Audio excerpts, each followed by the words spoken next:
واجعله لنا هجتين يا رب العالمين.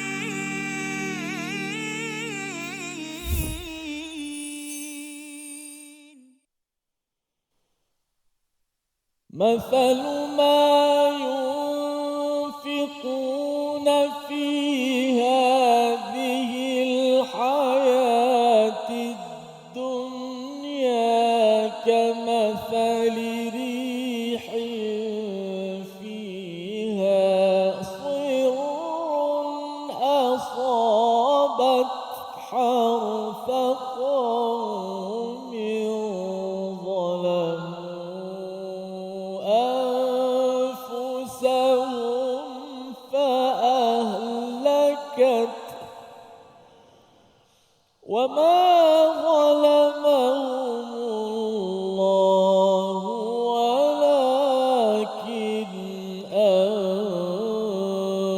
أنفسهم يظلمون. صدق الله. Assalamualaikum warahmatullahi wabarakatuh. Alhamdulillahirabbil alamin wassalatu wassalamu ala asyrafil anbiya'i wal mursalin sayyidina Muhammadin wa ala alihi wa ashabihi ajma'in. Amma ba'd. Apa khabar tuan-puan, para penonton, ibu ayah, sahabat-sahabat yang dikasihi sekalian?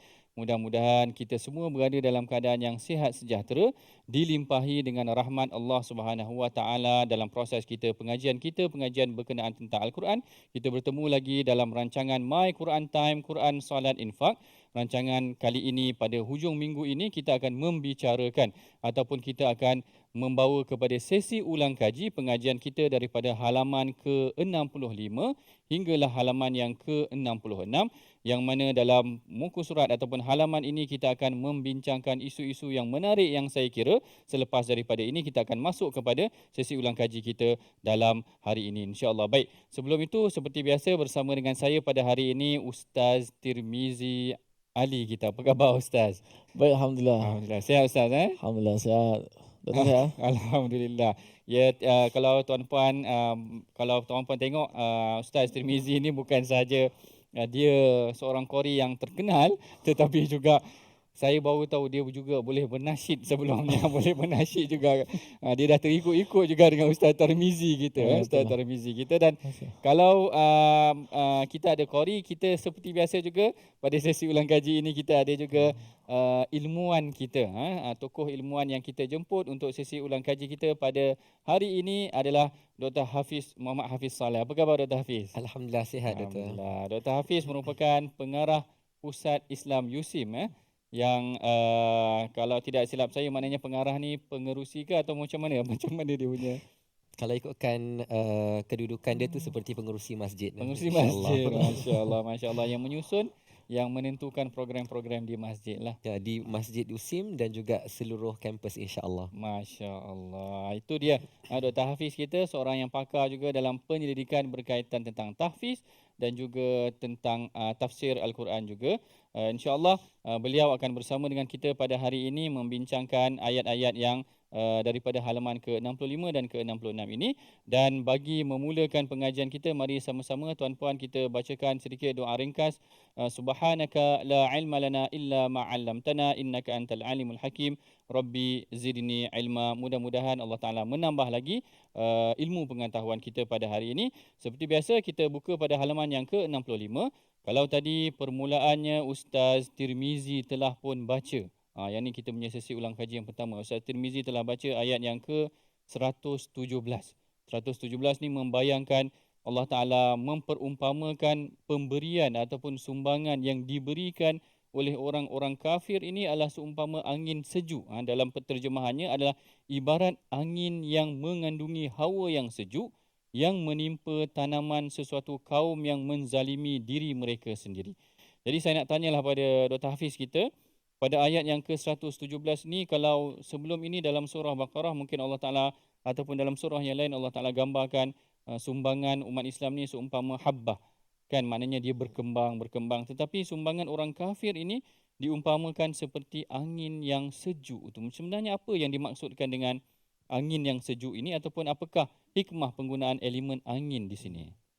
Okay, bismillahirrahmanirrahim. Alhamdulillahi wassalatu wassalamu ala rasulillah. Terima kasih bagi doktor atas soalan yang cukup menarik untuk kita sama-sama renungkan dan sama-sama kita tadabbur. Di dalam ayat ini Allah Subhanahu Wa Taala datangkan dengan perumpamaan, ya. Dan perumpamaan di dalam Al-Quran di antara salah satu fungsinya adalah untuk memberikan gambaran supaya kita jelas. Kita tahu apa yang Allah Subhanahu Wa Taala nak sampaikan kepada kita. Sebab tu di antara perkara yang menarik untuk kita membaca Al-Quran dan terjemahan Al-Quran, setiap kali kita berjumpa dengan ayat-ayat yang berkaitan dengan perumpamaan. Jadi di dalam ayat ini Allah Subhanahu Wa Taala memberikan gambaran. Apabila orang-orang yang tidak beriman kepada Allah Subhanahu Wa Taala memberikan sumbangan, memberikan infak, maka ia ibarat angin yang sejuk. Baik. Apabila kita bicarakan tentang tanaman, sudah tentulah ada musuhnya.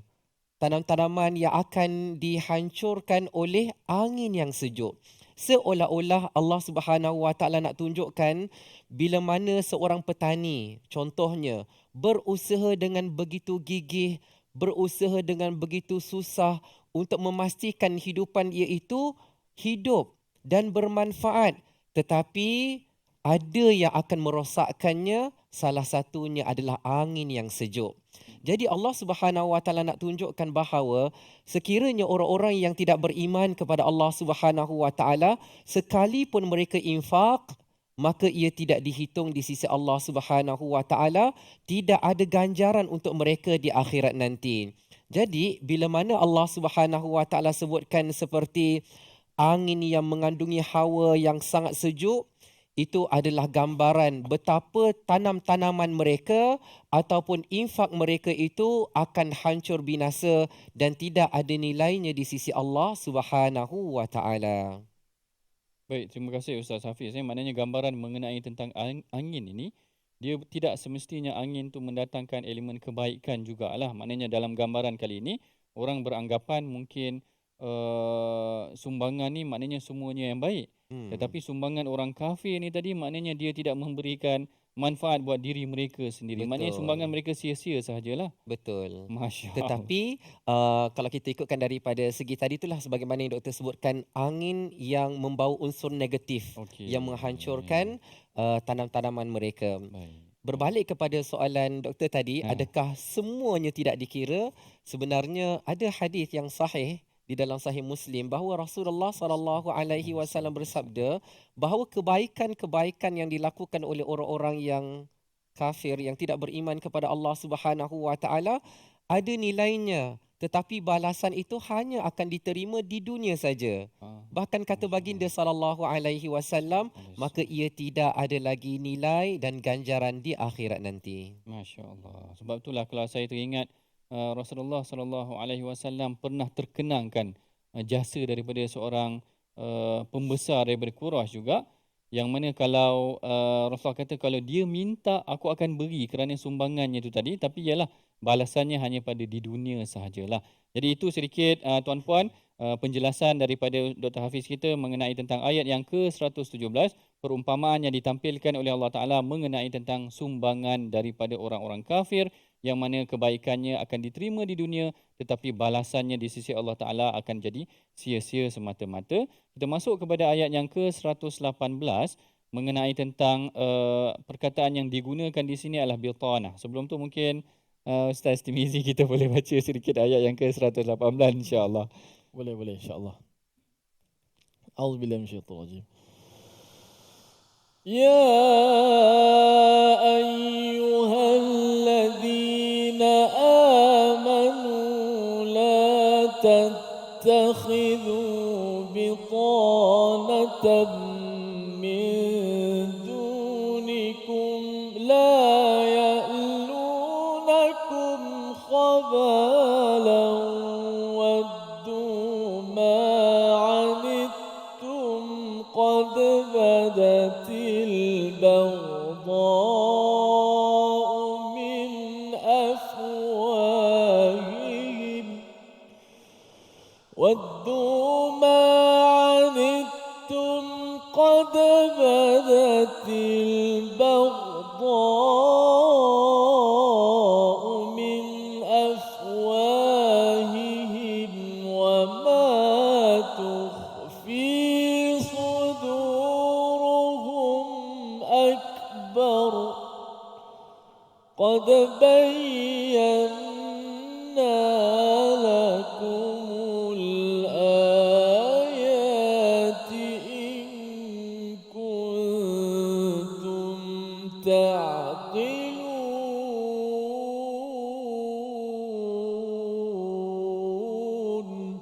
صدق الله العظيم. Sadaqallahul Azim. Pada ayat yang ke-118 Allah Ta'ala berfirman, wahai orang-orang yang beriman, janganlah kamu menjadikan orang-orang yang di luar daripada kalangan kamu, seagama kamu, sebagai orang kepercayaanmu. Dalam ayat ini kalau kita perhatikan Allah Ta'ala kata, ya ayyuhalladzina amanu la tattakhidhu bitanatan min dunikum. Jangan kamu pilih, kalau terjemahan di sini, menjadikan teman kepercayaan daripada selain orang yang di sisi kamu itu tadi. Kalau kita tengok ada satu perkataan yang digunakan oleh Allah di dalam Al-Quran ini adalah bitanah. Bitanah di dalam Quran ini diterjemahkan sebagai teman kepercayaan. Cumanya dari aspek bahasa mungkin juga kita boleh gali apa sebenarnya maksud bitanah ataupun batan ini. Tapi sebelum tu mungkin kita berehat dahulu seketika. Kita akan sambung perbincangan kita selepas daripada ini. Ayat ini sangat menarik. Kita berehat dahulu seketika. My Quran Time, Quran, Salat, Infak. واجعله لنا هجتين يا رب العالمين.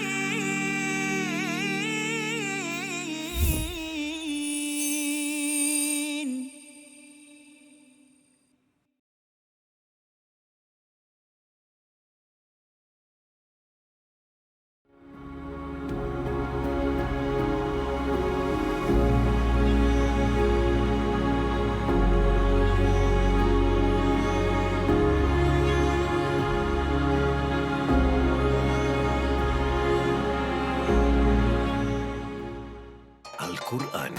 Pelajari dan dalami kesempurnaan bacaan mengikut hukumnya. Fahami dan hayati maksudnya.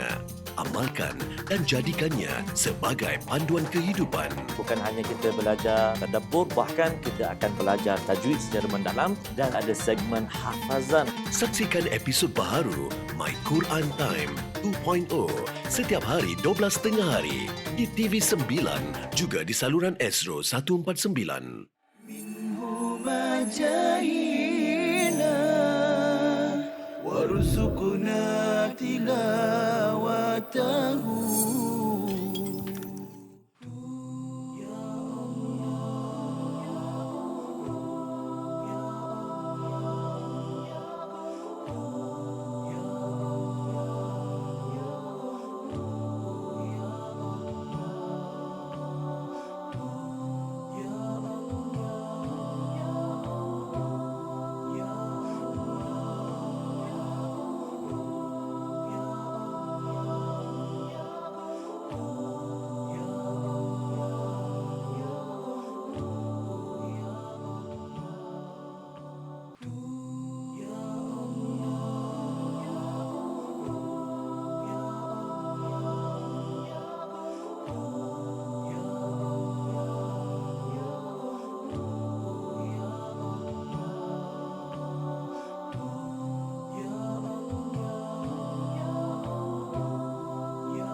واجعله لنا هجتين يا رب العالمين.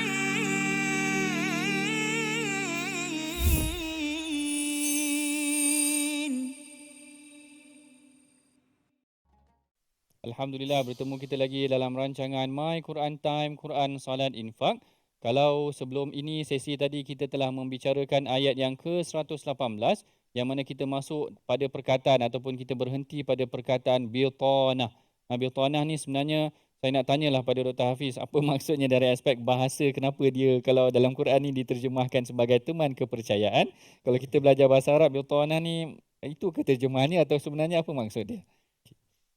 Bismillahirrahmanirrahim. Alhamdulillahi wassalatu wassalamu ala Rasulillah. Masya-Allah. Sebenarnya ayat ni menarik sekali sebab di permulaan ayat Allah Subhanahu wa taala berfirman ya ayyuhallazina amanu. Dan kebetulan dalam muka surat yang kita pelajari pada hari ini, dua muka surat ini ada dua ya ayyuhallazina amanu, dan sebagai ulang kaji kita tahu bahawa para ulama menyebutkan bila mana kita mendengar ayat ataupun membaca ayat yang berkaitan dengan ya ayyuhallazina amanu, maka hendaklah kita memperhatikannya dengan betul-betul dan kita bersedia untuk melaksanakan kebaikan yang Allah Subhanahu Wa Taala perintahkan ataupun ada keburukan yang pasti Allah Subhanahu Wa Taala nak larang daripada kita melakukannya. Baik. Di dalam ayat ini disebutkan la tattakhidhu bitana. Wahai orang-orang yang beriman, janganlah kamu mengambil teman kepercayaan ataupun kamu menjadikan teman kepercayaan dari selain daripada kamu. Baik, ayat ini penting untuk kita fahami apakah yang dimaksudkan selain daripada kamu terlebih dahululah. Kerana selain daripada kamu itu yang Allah Subhanahu wa taala maksudkan adalah selain daripada orang-orang yang beriman, maka janganlah kamu jadikan sebagai bitanah. Okey, baik. Disebutkan oleh para ulama bahawa bitanah adalah sesuatu yang sangat rapat dengan kita. Bahkan disebutkan kalau bitanatu thawb yang dikatakan sebagai baju dalam kita. Maksudnya yang paling rapat dengan kita, paling hampir dengan kita. Jadi kita bayangkanlah kalaulah sesuatu sangat rapat dengan kita, segala-galanya dia tahu. Dan kita kena harap bahawa orang yang tahu segala-gala tentang kita adalah orang yang baik. Orang yang beriman kepada Allah Subhanahu Wa Taala. Kerana daripada situlah dia akan memberikan nasihat yang baik untuk kita. Dialah yang tahu tentang rahsia kita. Orang yang baik ni sudah tentu dia mahu kebaikan untuk diri kita dan pasti dia nak keburukan itu jauh daripada kita. Tetapi Allah Subhanahu Wa Taala sebutkan supaya jangan ada orang yang tidak beriman dijadikan sebagai bitanah. Kerana Allah terangkan juga kepada kita, kerana yang ada dalam diri mereka hanya mereka mahukan keburukan kepada kita. Mereka tidak mahukan kesenangan pada diri kita. Jadi disebabkan itu kita tidak harus menjadikan orang-orang yang tidak beriman kepada Allah Subhanahu Wa Taala sebagai bitanah. Baik. Bila Dr. Hafiz sebutkan tadi dia kata min dunikum, selain daripada kamu ni, maknanya selain daripada orang-orang beriman tak boleh jadi teman rapat yang rapat dengan kita lah. Saya just nak tanya sikit lah, kalau macam tak boleh ke sebenarnya kita nak rapat dengan non-Muslim ke, ataupun kalau kita ada jiran dengan non-Muslim ke, ataupun sebenarnya kita tak boleh ambil mereka bekerja ke, ataupun macam mana sebenarnya? Okey, Alhamdulillah. Soalan yang sangat menarik kan. Okey, kalau kita tengok daripada konteks ayat ini, sebenarnya Allah Subhanahu Wa Taala, ya, sebagaimana disebutkan oleh para ulama tafsir, ayat ini ditujukan kepada dua kelompok. Sama ada kepada orang-orang kafir Quraisy yang musyrikin yang secara terang-terangan memusuhi Islam, yang itu jangan sekali-kali dijadikan sebagai teman rapat, minta pandangan, minta nasihat. Kerana kalau kita minta pun boleh jadi mereka akan memberikan nasihat yang akan memakan diri kita, kerana mereka mahukan keburukan terhadap diri kita. Tetapi yang manakala yang kedua pula adalah orang-orang disebutkan ahli kitab, sama ada Yahudi ataupun Nasrani, yang mereka itu berlakon sebagai orang yang beriman, juga dikenali sebagai orang-orang munafik. Maka golongan ini jangan sekali-kali dijadikan sebagai teman rapat, orang kepercayaan. Ada pun orang-orang kafir yang menyantuni orang-orang Islam, yang baik dengan kita, yang tidak memusuhi kita, maka tidaklah termasuk dalam ayat ini secara langsung. Okey, menarik jawapan daripada Dr. Hafiz. Maknanya tidaklah ayat ini melarang kita daripada mempunyai teman, ataupun dalam konteks ini maknanya mereka yang memusuhi ataupun mendatangkan mudarat kepada umat Islam, janganlah sampai kita memberikan kepercayaan kepada ataupun meletakkan sesuatu risiko yang sehingga menyebabkan kesannya ada pada umat Islam. Baik, kemudian kita masuk kepada ayat yang seterusnya, pada ayat yang ke-121. Allah Ta'ala ceritakan pula mengenai tentang sifat mereka ini kan, yang mana mereka tidak suka kebaikan kepada kita. Sebelum tu mungkin sama-sama kita bacakan dahulu ayatnya 120 daripada surah Ali Imran ni, yang dibimbing oleh qari kita pada hari ini, insya-Allah. Silakan Ustaz. A'udzubillahi minasyaitanir. Wa idh ghadawta min ahlika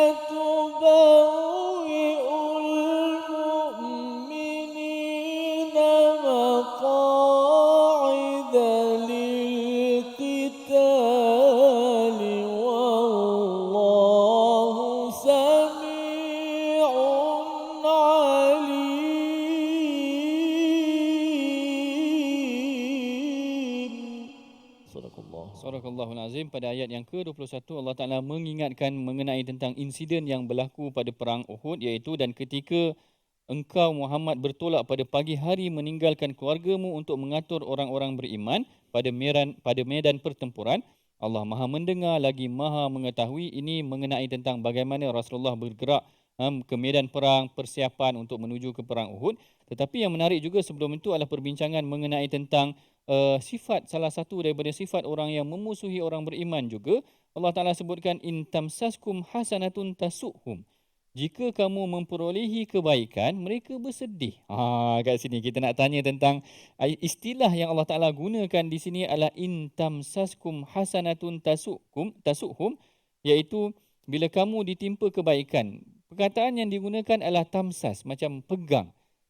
Kenapa Allah Ta'ala menggunakan kebaikan ni, menggunakan lafaz pegang ni tadi? Sedangkan bila kejahatan Allah Ta'ala akan kata wa in tusibkum sayyi'atun. Sekiranya menimpa yang ditimpa kejahatan tu, mereka akan bergembira dengan kita. Nak tanyalah kalau ada hikmah kenapa Allah Ta'ala gunakan al-mas ni tadi, ayyamsas ataupun tamsaskum hasanah ni. Apa pandangan doktor? Okey, masya-Allah ya. Ini merupakan satu ayat yang sangat menarik untuk kita perhatikan ya. Di mana ketika Allah Subhanahu Wa Taala bicarakan, jika kamu memperolehi kebaikan, nescaya mereka bersedih. Tetapi jika kamu ditimpa bencana, mereka bergembira kerananya. Masya-Allah. Sebenarnya kalau kita ikutkan, boleh je kalau gunakan kalimah tusibukum hasanah pun membawa maksud yang hampir sama. Betul. Maksudnya apabila kamu mendapat kebaikan dan apabila kamu mendapat keburukan, boleh sebenarnya daripada konteks ayat itu boleh menggunakan kalimah yang sama. Tetapi di sinilah Allah Subhanahu Wa Taala memberikan gambaran kepada kita apa yang ada dalam hati orang-orang yang memusuhi Islam. Sehingga kan tamsaskum ni maksudnya baru disebutkan dalam tafsir para ulama bahawa kalimah ini lebih ringan daripada menimpa ataupun mendapat. Jadi sehingga kan kalau kita berikan contoh, kalau orang yang beriman kepada Allah baru dapat berita baik, belum tentu betul ataupun tidak, baru je, belum dapat kebaikan tu lagi, mereka sudah bersedih. Mereka tak suka dengan kebaikan yang kita dapat. Apatah lagi kalau kita betul-betul dapat kebaikan itu, maka ia akan menjadikan mereka lagi marah, lagi sedih, lagi tak suka kepada orang-orang yang beriman kepada Allah Subhanahu Wa Taala.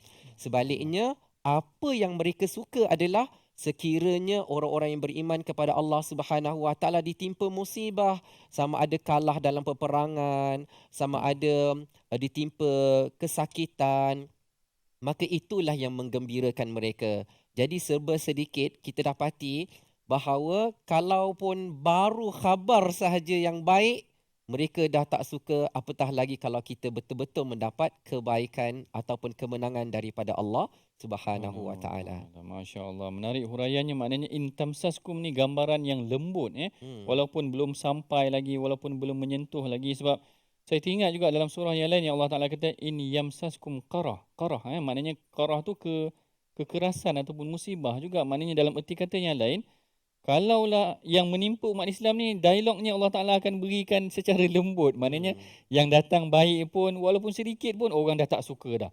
Walaupun yang sedikit, yang keras pun menyentuh. Maknanya istilah ni macam istilah yang lembut yang digunakan oleh Allah Ta'ala kepada orang-orang yang beriman. Menggambarkan bagaimana rahmat ataupun kasih sayang juga yang Allah Ta'ala sentuh ataupun berikan kepada umat Islam. Tetapi gambaran di sini Allah Ta'ala membayangkan bagaimana bencinya ataupun tidak sukanya orang-orang kafir itu kepada Rasulullah SAW baru sampai berita sahaja. Kalau kita tengokkan, kadang-kadang benda ni adalah satu perkara yang kita nilaikan sebagai hasad. Mana kadang ada juga yang dalam surah Al-Baqarah, kalau tak silap saya, mengenai tentang ayat yang hasadan. Maknanya orang-orang ahli kitab ini, mereka bukan tidak mahu terima, tetapi kerana hasad mereka sangat tinggi. Bahkan dikatakan hasad ni juga adalah penyakit yang pertama datang daripada langit, iaitu daripada iblis tu tadi. Dan juga penyakit yang pertama ataupun dosa pertama di bumi yang idh qarraba qurbanan. Maknanya dua adik-beradik, Qabil dan Habil itu tadi, bermulanya juga perpecahan juga disebabkan penyakit dengki ni tadi. Yang mana dia tak boleh nak tengok sangat umat Islam ni. Bahkan kalau ikutkan, saya teringat kata-kata yang ditanya oleh anak saudara Abu Jahal. Dia tanya, kenapa kita, bukankah Muhammad ni, apakah dia ni seorang penipu? Lalu Abu Jahal kata, ma jarabna alaihil kadhib. Maknanya kita tahu dia ni tak pernah menipu pun. Tapi dah kalau macam tu, kenapa kita memusuhi Muhammad? Lalu Abu Jahal kata, kerana kalaulah dia ada kelebihan untuk menguruskan Kaabah, dia ada kelebihan untuk ni, kadang dah takkan kenabian pun nak dapat pada dia. Rupa-rupanya kerana mereka ni dengki kelebihan yang diberikan kepada Rasulullah sallallahu alaihi wasallam. Kita berehat dahulu seketika. My Quran Time, Quran, Salat, Infak. واجعله لنا هجتين يا رب العالمين.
منهما جاهنا وارزقنا تلاوته. Hadis tu, ada hadis lain? Contoh lain kita boleh kongsikan? Yang kedua ialah mentaliti sebahagian masyarakat kita yang percaya bahawa pada malam 27 Ramadan, Baik. malam 27 likur, roh akan kembali. Ataupun di bulan Ramadan, roh-roh yang telah meninggal dunia kembali ke rumah untuk melihat zuriat mereka, anak cucu mereka. Ini juga tidak ada asalnya. Kadang-kadang sebahagian masyarakat menyediakan pelita. Okey. Untuk bila tanya kenapa, kalaulah untuk sekadar menerangkan jalan, okeylah. Tapi kalau dengan mempercayai, ada kepercayaan yang sebegitu bahawa untuk supaya malaikat senang datang ataupun roh datuk dan nenek, arwah ibu dan ayah boleh kembali ke rumah, maka hal ini tidak ada. Malah dia bertentangan dengan hadis yang sahih riwayat Imam An-Nasai.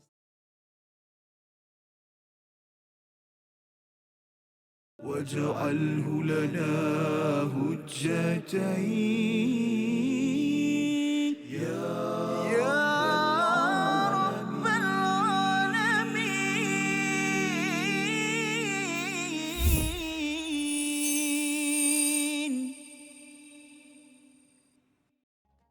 Alhamdulillah, bertemu kita lagi dalam rancangan My Quran Time, Quran, Salat, Infak, yang mana pada hari ini kita membincangkan halaman yang ke-65 dan halaman yang ke-66. Kalau sebelum tadi kita dah bicarakan perumpamaan yang Allah Ta'ala ceritakan pada ayat ke-117. Kemudian kita dah tengok juga mengenai tentang istilah biltanah. Apakah yang dimaksudkan dengan biltanah, iaitu teman rapat tersebut. Dan kita juga telah tengok istilah tamsaskum, iaitu kebaikan yang menyentuh umat Islam tu tadi.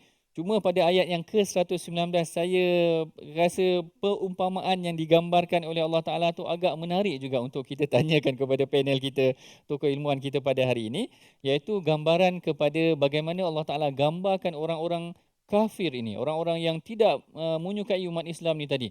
Kalau kita tengok dia bersifat dengki, tak suka dengan umat Islam. Kalau umat Islam datang kebaikan kepada dia, dia dah mula rasa tak selesa ataupun dia benci sebagainya. Kemudian Allah Ta'ala rupanya atas tu Allah Ta'ala ada cerita mengenai tentang kalau dia berjumpa dengan orang beriman, dia kata kami beriman. Dan apabila mereka menyendiri, mereka menggigit hujung jari kerana marah dan benci. Jadi istilah yang digunakan, frasa yang digunakan di sini adalah mereka menggigit hujung jari mereka. Jadi saya nak tanya Dr. Hafiz, sebenarnya apa yang dimaksudkan dengan addu alaikumul anamila? Dia gigit hujung jari tu sebenarnya maksud dia macam mana? Okey, alhamdulillah, masya-Allah kan. Itulah yang kalau kita lihat dalam muka surat yang kita pelajari ni memang penuh dengan perumpamaan, Perumpamaan. dengan metafora, Metafora. dengan peribahasa, masya-Allah. Jadi sebenarnya itulah keindahan Al-Quran tu. Dia bukanlah ayat yang semuanya Direct. berbentuk yang direct, Betul. yang berterus terang, tetapi ada gambaran-gambaran di sebalik apa yang Allah Subhanahu Wa Taala sampaikan, dan inilah di antara keindahan bahasa Al-Quran. Baik.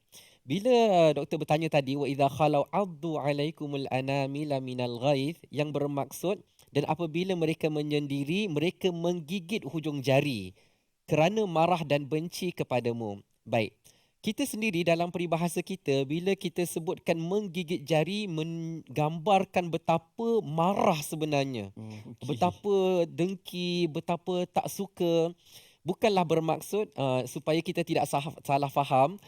Kita nak menggambarkan pada zaman tersebut apabila orang-orang Yahudi, ahli kitab, berjumpa dengan Nabi Muhammad sallallahu alaihi wasallam ataupun orang-orang yang beriman, mereka berkata kami beriman, dan apabila mereka menyendiri betul-betul mereka gigit jari mereka. Tak, Okey. bukanlah mereka betul-betul gigit hujung jari mereka, tetapi nak menggambarkan dalam peribahasa apabila menggigit jari itu sangat marah, sangat benci, sangat hasad.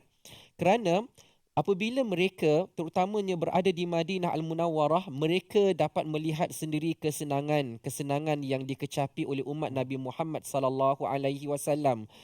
Al-Quran dapat berkembang dengan begitu bebas, begitu luas, pengajian berlaku, solat secara berjemaah, amalan-amalan yang baik dihidupkan. Maka dalam jauh di sudut hati mereka tu ada kebencian di atas penyebaran agama Islam yang begitu kokoh di Madinah Al-Munawwarah. Jadi itulah yang dimaksudkan dengan menggigit jari, yang diterjemahkan dengan kemarahan yang begitu mendalam di dalam hati mereka. Ini terima kasih Dr. Hafiz, ini menarik juga sebab saya kira biasa kadang-kadang orang Melayu kita cakap gigit jari ni macam tak dapat benda kan. Mungkin juga marah kan, tak dapat dia tu minat dengan perempuan tu, tak dapat gigit jari lah dia, kata dia tu gigit jari lah dia. Tak dapat, mungkin juga marah kan, mungkin juga kecewa ke. Tapi di sini disebutkan dalam Al-Quran rupanya ada istilah gigit jari ni, tetapi menggambarkan marah yang ataupun kebencian mereka kepada umat Islam. Ini yang kita ambil daripada ayat yang ke-119 halaman 65. Baik, kita masuk kepada halaman yang ke-66. Kita akan seterusnya meneroka ataupun membincangkan ayat yang ke-123. Dan sebelum tu seperti biasa kita minta Ustaz Tirmizi kita bacakan sedikit ayat yang ke-123 insya-Allah. A'udzubillahi minasyaitonir rajim. ولقد نصركم الله ببدر وأنتم أذلة فاتقوا الله لعلكم تشكرون.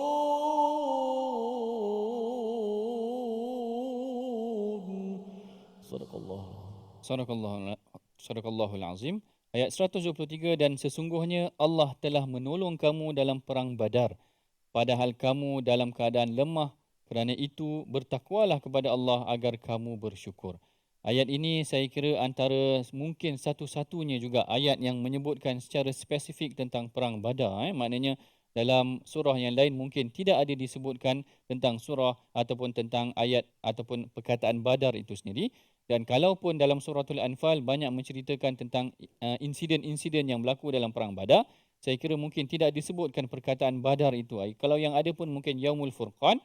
Jadi kita nak tanya di sini kepada Dr. Hafiz, kenapa Allah Ta'ala spesifikkan, sebutkan secara spesifik mengenai tentang perkataan Badar di sini? Adakah apa-apa hikmah yang boleh kita pelajari daripada sebutan perkataan Badar di sini? Baik, alhamdulillah wassalatu wassalamu ala Rasulillah. Sebagaimana yang kita dengar bacaan daripada Al-Fadhil Ustaz sebentar tadi, ayat yang ke-121 dan juga ayat yang ke-123, bahawa ayat yang ke-121 itu merupakan mukaddimah, pendahuluan kepada kisah peperangan Uhud. Dan di dalam peperangan Uhud, Allah Subhanahu Wa Taala bicarakan apa yang terjadi ketika mana dua kumpulan ya, idh hammat ta'ifatan, ketika dua golongan daripada pihak kamu ingin berundur kerana takut pada Allah adalah penolong mereka, kerana itu hendaklah kepada Allah sahaja orang-orang mukmin bertawakal. Jadi disebabkan kisah ini bermula dengan kisah peperangan Uhud. Lalu Allah Subhanahu Wa Taala ceritakan ada insiden yang berlaku di mana ada sebahagian daripada pasukan yang bersama-sama dengan Nabi Muhammad sallallahu alaihi wasallam meninggalkan baginda sallallahu alaihi wasallam. Disebutkan mereka daripada golongan munafik dan ada juga di antara Yahudi dan Nasrani yang mereka bertopengkan agama Islam. Jadi dekat sini Allah Subhanahu Wa Taala menyebutkan kalimah Badar itu untuk mengimbas kembali apa yang berlaku setahun sebelumnya, di mana orang-orang yang beriman kepada Allah Subhanahu Wa Taala harus kuat dan terus bersemangat dalam menempuhi peperangan tersebut sekalipun ada yang undur, agar mereka ingat kembali apa yang terjadi pada tahun lepas, di mana dalam keadaan mereka kurang daripada musuh Islam, ya, kurang daripada orang-orang kafir Quraisy, tetapi disebabkan bantuan daripada Allah Subhanahu Wa Taala, Allah kurniakan kemenangan kepada mereka.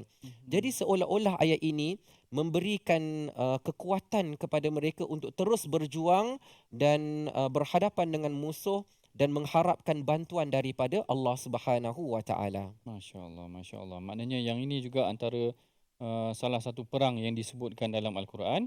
Selain itu, kalau kita ingat mungkin ada perang Hunain, wa yauma Hunainin, ataupun perkataan Ahzab juga disebutkan juga dalam Quran.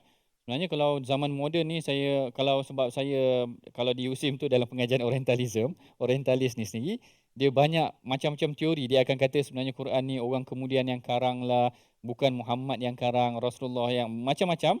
Tapi bila kita tengok ada perincian-perincian begini, kadang-kadang orang putih sendiri pun merasakan kalaulah, macam mana nak cakap, kalau bukan berlaku pada zaman tersebut, macam mana orang kemudian terpaksa memasukkan elemen-elemen ni secara terperinci dan sebagainya. Sebenarnya sebutan tentang sebab ataupun tempat-tempat tertentu ini memperkukuhkan lagi bahawa kewujudan ataupun berlakunya peristiwa tu secara benarnya sebenarnya memang berlaku. Sebab kadang-kadang orang putih kata sejarah sirah kita ni sebenarnya orang kemudian yang tulis, dia hanya direka kemudian.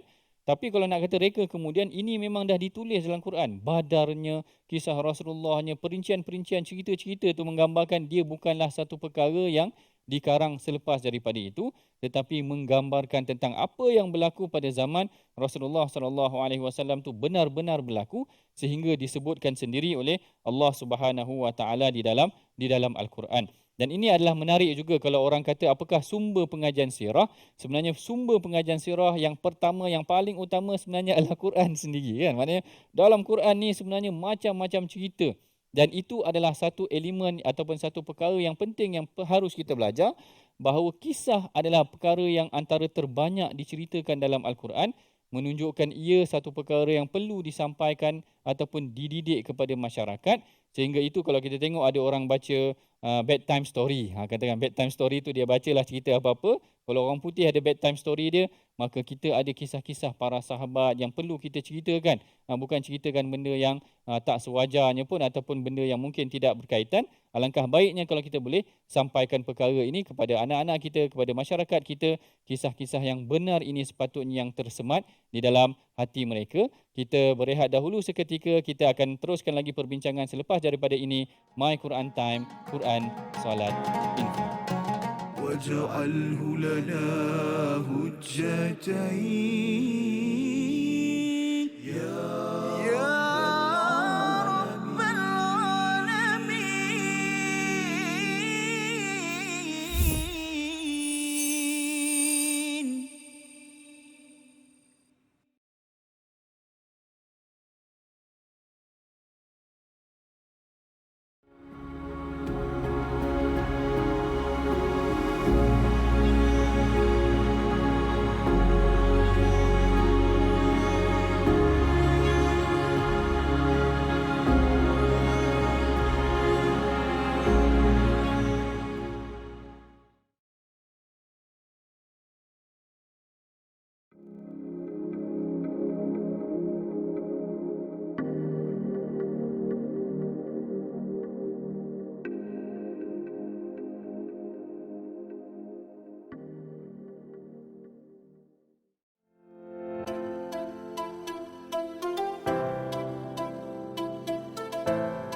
جاهينا وارزقنا تلاوته. Ni Yahudi ni dia banyak kubu-kubu dia. Dia banyak kubu-kubunya, jadi Rasulullah tak boleh nak masuk, tentera Islam tak boleh nak masuk. Akhirnya Rasulullah kata la atiyanna rayata ghadan ila rajulin yuhibbullahu yuhibbu. Rasulullah kata aku akan bagi bendera ni kepada seorang lelaki lelaki ni akan menembusi kubu Khaybar tadi, dan dia adalah seorang lelaki yang disayangi oleh Allah dan Rasulnya. Jadi semua sahabat tertanya-tanya siapa lelaki yang Rasulullah puji macam tu, disayangi Allah dan Rasulnya tadi. Kalau tak silap saya dalam riwayat, Umar pun datang dalam keadaan macam nak tinggikan diri dia ataupun menjengkit, kalau tak silap saya, tinggikan diri supaya Rasulullah nampak dia dulu. Rasulullah nampak dia dulu. Tetapi bila semua sahabat dah kumpul, Rasulullah kata Aina Ali, mana Saidina Ali, mana Ali? Lalu Rasul pun kalau tak silap saya ketika itu istaka bi'ainih, Saidina Ali tengah sakit mata, lalu Rasul hembuskan atau beludahkan pada matanya elok, dan Saidina Ali lah yang memegang bendera menuju ke arah tentera Khaybar ataupun ke arah kubu Khaybar, membuka kubu-kubu yang telah tertutup, maknanya susah tentera Islam nak.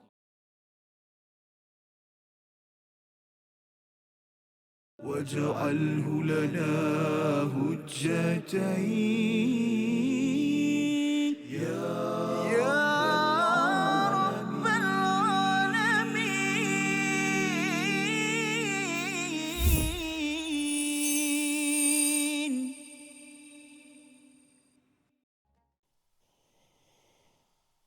إذ تقول للمؤمنين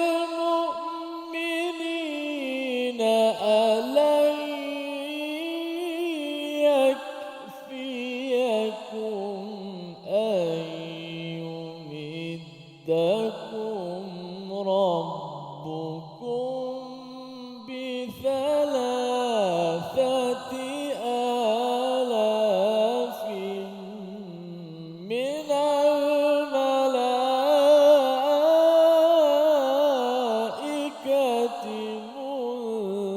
منزلين. صدق الله. Sadaqallahul Azim. Alhamdulillah, kita bertemu lagi dalam sesi ataupun slot ataupun perbincangan yang terakhir pada perbincangan kita pada dengan ilmuwan kita pada sesi ulang kaji kita pada hari ini. Rasa macam sekejap sahaja kita dah sampai kepada sesi yang terakhir kita. Pada ayat yang dibacakan oleh Ustaz Tirmizi tadi, kalau sebelum ni kita dah cerita mengenai tentang kenapa Allah Ta'ala, apa hikmahnya Allah Ta'ala sebutkan juga perkataan Badar itu dalam surah Ali Imran ini.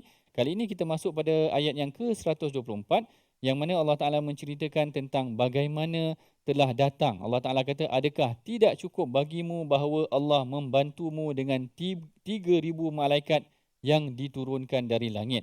Jadi kalau kita tengok di sini ada bantuan malaikat ketika berlakunya perang bersama dengan Rasulullah SAW di sini. Jadi kita nak bincangkan ataupun tanya kepada Dr. Hafiz kita pada hari ini, apakah yang dimaksudkan dengan bantuan malaikat ini? Apakah malaikat ini datang betul-betul dengan wajah malaikatnya ke, ataupun macam mana tafsirannya mengenai tentang bantuan daripada malaikat ini? Baik, bismillahirrahmanirrahim. Alhamdulillah, soalan yang sangat menarik lah, dan kita pun kalau minat dengan peperangan, sudah tentulah kita pun nak tahu kan bagaimanakah Allah Subhanahu Wa Taala menghantarkan bantuan kepada orang-orang Islam dengan dihantarkan para malaikat. Baik. Yang pertama disebutkan oleh para ulama, ketika mana Allah Subhanahu Wa Taala menghantar para malaikat, maka dikhabarkan kepada baginda sallallahu alaihi wasallam tentang perkara tersebut. Apa yang boleh saya kongsikan dan berikan sedikit gambaran adalah bila mana kita berada dalam peperangan, situasi dia tu sangat menggerunkan sebenarnya kerana ia melibatkan dengan nyawa. Ya, memang akan ada perasaan takut. Apatah lagi kalau bilangan kita sangat sedikit berbanding dengan bilangan musuh, mesti akan ada rasa takut. Dan apabila Allah Subhanahu Wa Taala mendatangkan para malaikat, maka baginda sallallahu alaihi wasallam ingatkan, bagi tahu kepada para sahabat bahawa Allah membantu kita. Allah bersama-sama dengan kita. Allah hantarkan malaikat untuk kita. Oh, masya-Allah. Jadi bagaimana perasaannya tu? Sudah tentulah daripada mungkin ada sedikit getar, sedikit ketakutan menjadi semakin berani.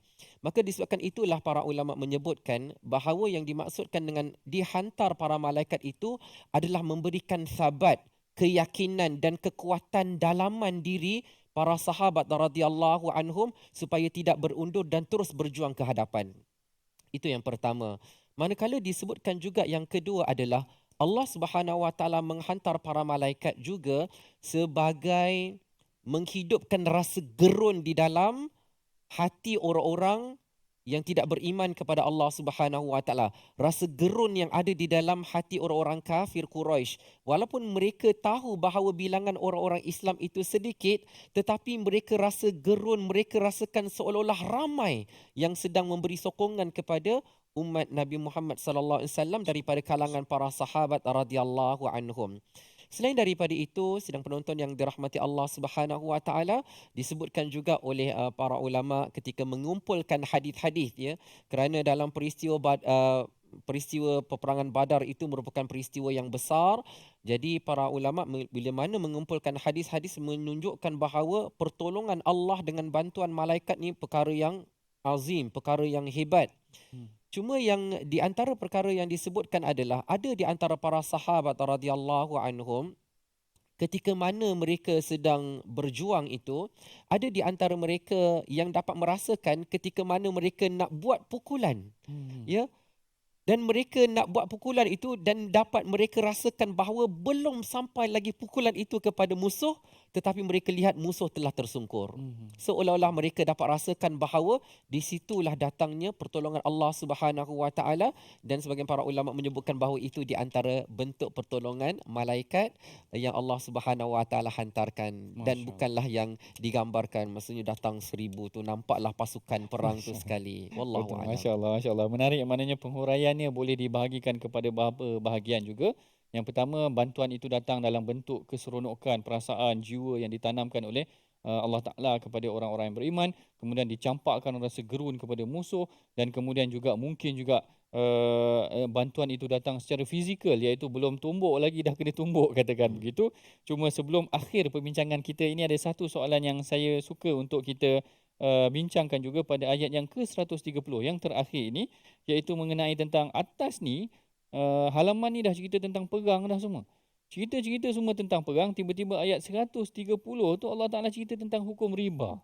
Kenapa Ustaz Hafiz? Dr. Hafiz nak tanya, kenapa masuk tiba-tiba tentang riba? Apa hikmahnya sebelum kita akhiri ni, insya-Allah? Okey, baik, masya-Allah. Tabarakallah. Ya, disebutkan oleh para ulama ini dinamakan sebagai munasabah. Ya, munasabah. Pertalian ataupun perhubungan di antara satu topik dengan satu topik yang lain.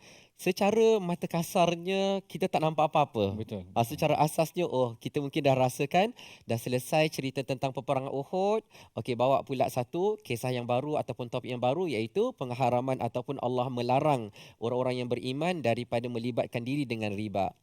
Cuma apabila kita membaca tafsir para ulama, kan, dari para ulama, bukanlah mereka membaca Al-Quran satu surface, satu permukaan sahaja, tapi mereka melihat dengan mendalam.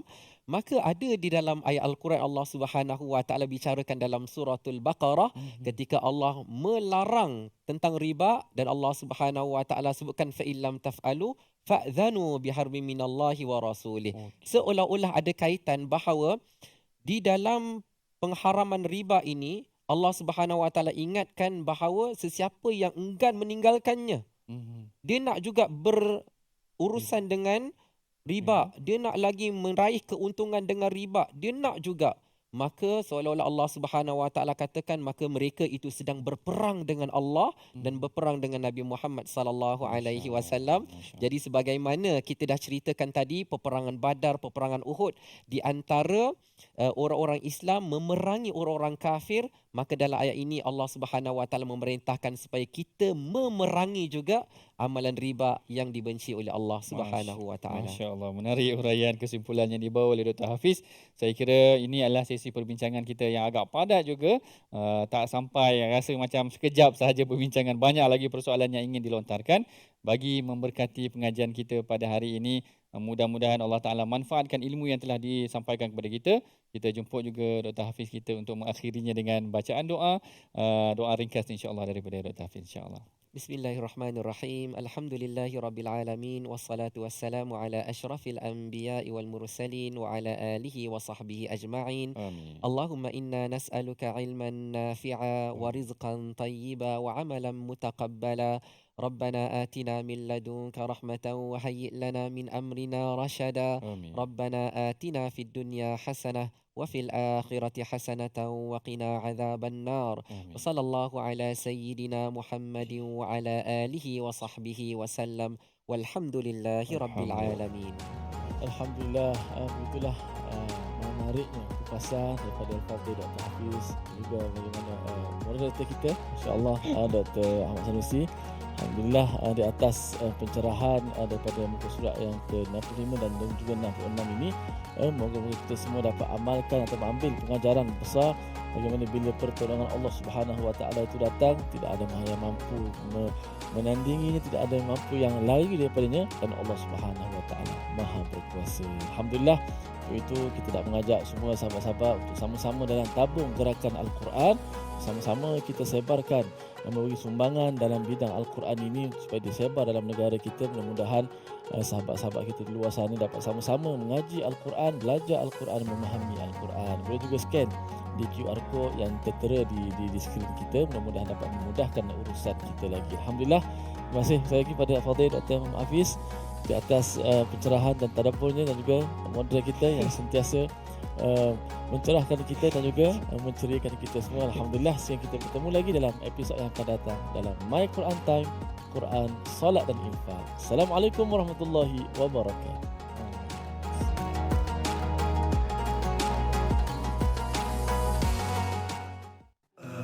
آناء الليل وأطراف النهار واجعله لنا هجتين